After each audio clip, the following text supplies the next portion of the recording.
On this episode of G Week, we get an inside look at Homecoming Weekend 2016, see how students dance for 12 hours straight to raise money for an important cause, and have an exclusive interview with a GW senior who will be joining the Peace Corps. All this and more on G Week.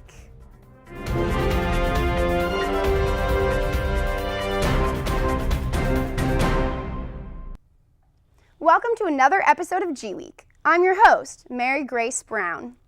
On Thursday, February 18th, I attended the annual GW Bonfire, the first of many action-packed events that marked the 2016 Homecoming Weekend. Let's take a look.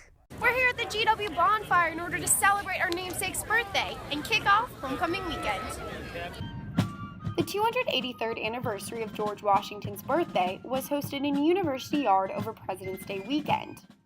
In attendance were the GW cheerleading team, the candidates for Mr. and Mrs. GW, and the administration. President Knapp kicked off the ceremony by paying tribute to Ben Fritz, the band director who recently passed. We all miss him dearly. He's a tremendous leader and a tremendous contributor to our community. The head coach of the men's basketball team followed by recapping the team's season and explaining the athletic events coming up. President Knapp had the honor of igniting the bonfire.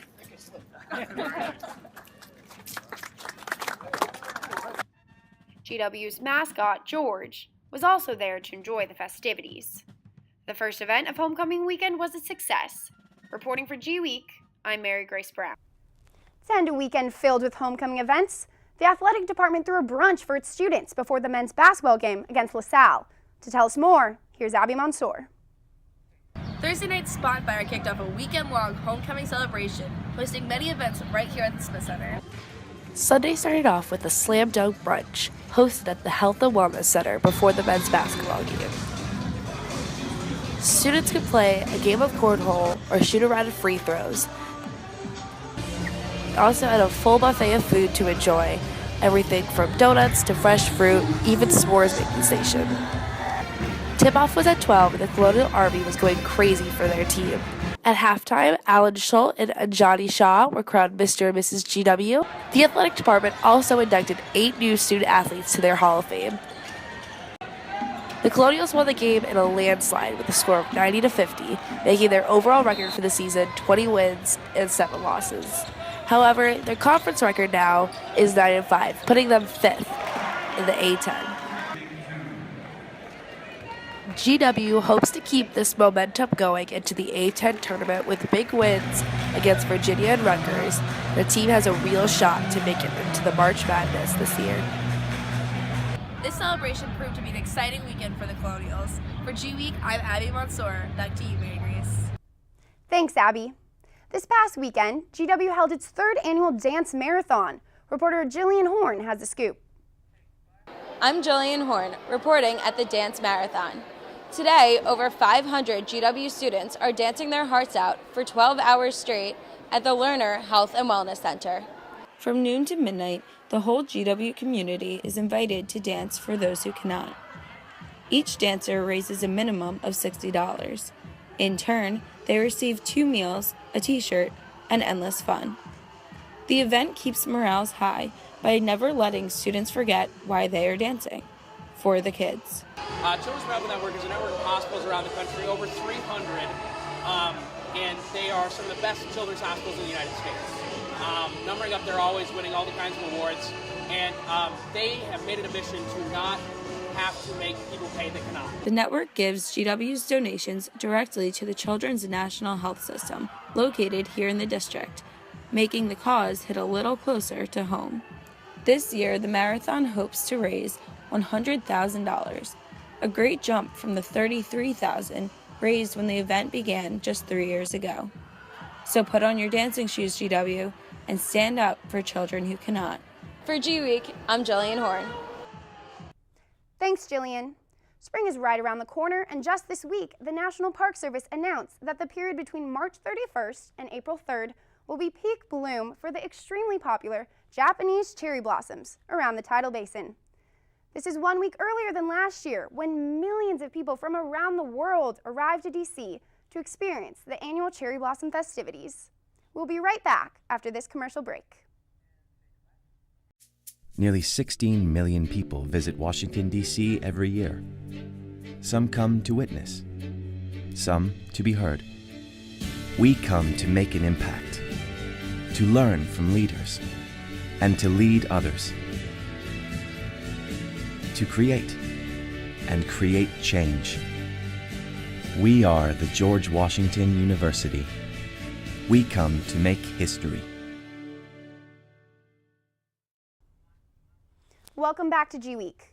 The Princeton Review ranked GW the #1 college in the nation for internships. More than 2/3 of GW students completed at least one internship before they graduate. This is the second year in a row that the university has received this honor. And that's not the only accomplishment GW boasts this year. According to the National Science Foundation, GW has increased its standing among top research institutions. The university jumped from 92nd place to 83rd place between 2010 and 2014. Many other comparable institutions during this time have decreased in their rankings. The university has also expanded research expenditures, including federal grants, external sources, and GW's own investments, increasing spending 15% since 2010. Coming up, we'll have an interview with Joe Savino, a GW senior who will be volunteering with the Peace Corps in Cameroon after he graduates this spring. Stay with us. It's been pretty busy around here with parcel and flex plans going on sale, so we need an extra pair of hands around the office. Let's go G-Dub! Let's go G-Dub! We had no idea you were bringing the Colonial Army. Whoosh! Ah, G-Dub! Ah, G-Dub! Hey George, I think you have an update for Firefox. Never mind. George Washington University ranks #1 for producing Peace Corps volunteers among all medium-sized colleges and universities, according to a recent GW Today article. Over 1,000 colonials have participated in the Peace Corps since its founding in 1961, and these alumni have worked to make a difference around the world. Here with us now is Joe Savino, who plans to carry on the GW legacy of service when he joins the Peace Corps after graduation. Welcome to our show. Thanks for having me. Of course. So start by telling us about your role at the university and your major. Okay, so I'm a senior, currently majoring in international affairs in the Elliott School with a concentration in Africa. I'm also minoring in geography. I'm proudly from the Bronx, New York. And my role at GW, I play a pretty active role, I think, in student life. I'm involved in alternative Greek life, Delta Phi Epsilon, the professional foreign service fraternity. I'm also heavily involved in GW STAR, the Student Admissions Representative Program, where I coordinate the actual tour program for prospective high school students and their families. So what inspired you to want to join the Peace Corps? So services, I think, has been a pretty large part in my life since I was a kid. But coming to GW and really having that global mindset that so many of our students do, I feel kind of was a great springboard for me to further get involved in service. And by talking to so many GW alums, people who have returned from the Peace Corps, those who have liked it, not liked it, I was really able to gain a sense of this decision is going to be the right decision for me. Okay. And so globally, what types of service projects can members of the Peace Corps engage in? So they're engaging in so many different types of service, from agroforestry to aquaculture to health programs to education in different facets. So I'll be working in the health sector, and I'm really excited to do that. But even in the health sector, there are so many different avenues that Peace Corps volunteers are taking, depending on the region that they're in. Okay. Now, tell me about specific volunteer experiences during your time here at GW that have kind of inspired this want to join. Yeah, I think the biggest one for me was GW Alternative Breaks, which I think is a great program for students who want to further get involved in service on their winter or spring break. And for me, I started early on. So my freshman year, my spring break, I spent that in Joplin, Missouri, not the typical spring break that one would think. But in 2011, they had a pretty bad tornado that devastated about a third of the city. And so I was there doing sustainable rebuilding as well as a little bit of disaster relief. And it was service that I had never done before. So domestically, in an area I had never been, that really opened up my mind to what service could be. Absolutely. Now, tell us, which country will you go to and what service are you going to do there?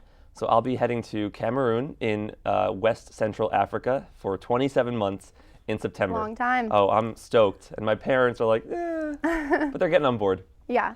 So yeah, I'll be working in the health sector as a community health agent. I'll be focusing heavily on HIV and TB prevention, malaria prevention, working on maternal health and nutrition and hygiene.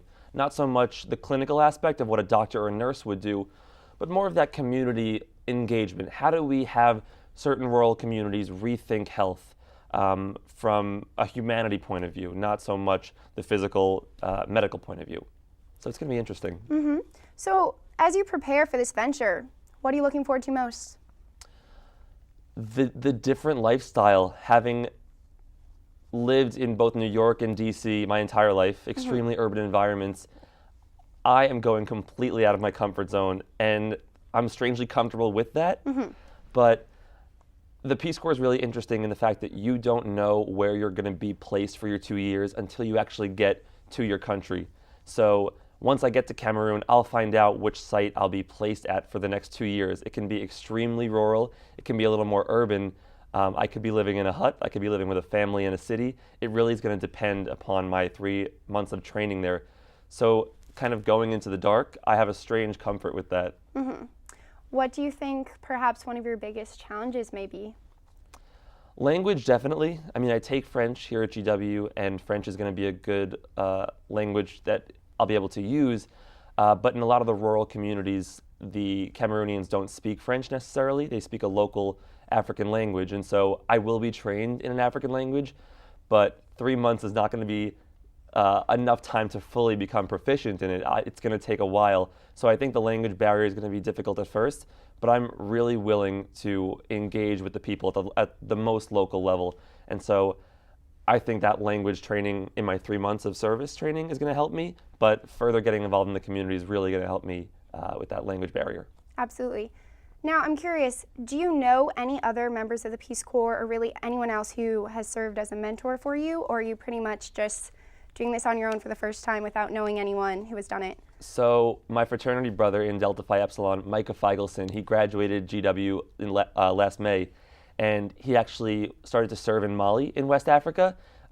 Interesting enough, the Peace Corps actually pulled all their volunteers from Mali for security reasons, but they moved him to Benin, a small country in West Africa.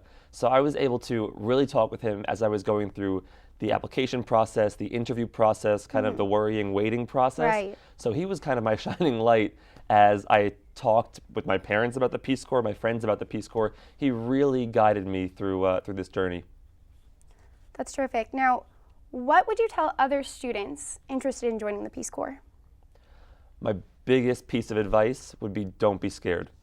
I was nervous, as everyone should be, especially signing up for a program like this. I was nervous, I was excited, but I would say to not let your nerves get the best of you. There are so many opportunities that you're going to get, especially leaving GW, and you're not necessarily going to know what those opportunities might hold. Frankly, I don't know exactly what my 2 years in Cameroon are going to be like.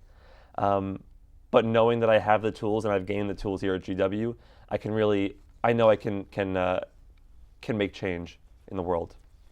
Absolutely. Well, thank you so much for coming on our show. We'll be right back after this break. Stay with us. Raise high. This isn't just our battle cry. It's our call, our challenge. Because when you are called to Washington, you are called to higher expectations, to a higher standard. We are called here to advance knowledge, to serve society, to change the world. This is the George Washington University, and what we make is history. So stand up, be bold, take risks, press on, push harder, raise high. Welcome back. The university has approved the Student Association's proposal to renovate the first floor of the Marvin Center. The renovations will update the current Columbian Square dining area and the main lobby into a more comfortable space for students to congregate. The Student Association hopes that these changes will attract more prospective students to the university and will give current GW students a greater sense of community.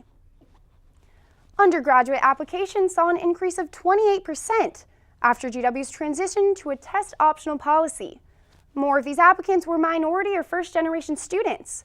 Early Decision 2 candidates were notified on January 1st, and the regular admission decisions will be released by the end of March. The class of 2020 will be the last group of students that Dean of Admissions, Karen Stroud Felton, will be accepting, as she's resigning at the end of the semester. This year, WRGW, the campus radio station, made updates to their facilities that have improved GW's radio broadcast experience. The changes were made possible after the station received a special donation. Devon Morales reports. Program, you were listening to WRGW's DC Live. Jordan Grobe is the host of DC Live. He has been the general manager of WRGW for the last 2 years. He joined the station in his freshman year.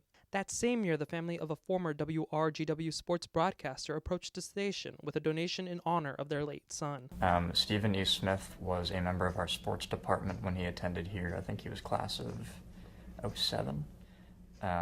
He had passed away in a tragic car accident, and so they wanted to rename the station after him. The executive board did not hesitate to rename the station. Now we say, during sports broadcasts when we're on the road, broadcasting live from the Stephen E. Smith Broadcast Center. The donation from the Smith family allowed Jordan and WRGW to make necessary updates to their facilities. WRGW's broadcast center in the basement of the Marvin Center had not been renovated since its opening in 1998. And we wanted to update it both in honor of Stephen and in honor of our 260 DJs that are always doing great content. So we got this new hardwood floor, got brand new wooden doors, and then we got new track lighting in the studio and in the control room. We got them new chairs, we got them new mic arms. We resurfaced the studio table in there. In addition, the stations upgraded their computer programming and sound equipment that let them improve the quality of their broadcasts. But we used to have these giant cases that they had to roll all their gear in, and now it's a small pouch. We used to use a telephone line, basically, to call into the station, and then we'd have to have someone producing from here in the studio to broadcast to our stream. We're now going live straight from the stadium. Jordan hopes that these upgrades will see WRGW win its second Student Org of the Year award since his freshman year. We are often kind of the weird kids in the basement, literally. We're underground. And so for the university to recognize our efforts and that, we have an opinion that matters and that we exist was really important for us. For G Week, I'm Devon Morales. Thanks, Devon. Finally, we would like to take a moment to remember a beloved professor in the GW Music Department who passed away after sudden illness on Thursday, February 4th. Professor Benno Fritz has been a member of the GW faculty since 1989 and has touched the lives of many students. He helped found and develop the university band program and grow it to the dynamic community it is today. Fritz conducted the University Symphonic Band, Orchestra, Wind Ensemble, and the Colonial Brass. Fritz also served as a faculty guide for Thurston and was a regular performer in the DC music scene. The GW Music Department is dedicating the rest of their performance season to his memory. We keep Benno Fritz's family, friends, and students in our thoughts and in our prayers. Well, that brings us to the end of our show. Until next time, make sure to check out GW TV on our website at www.gw-tv.com. Thanks for tuning in, GW. We'll be seeing you around campus.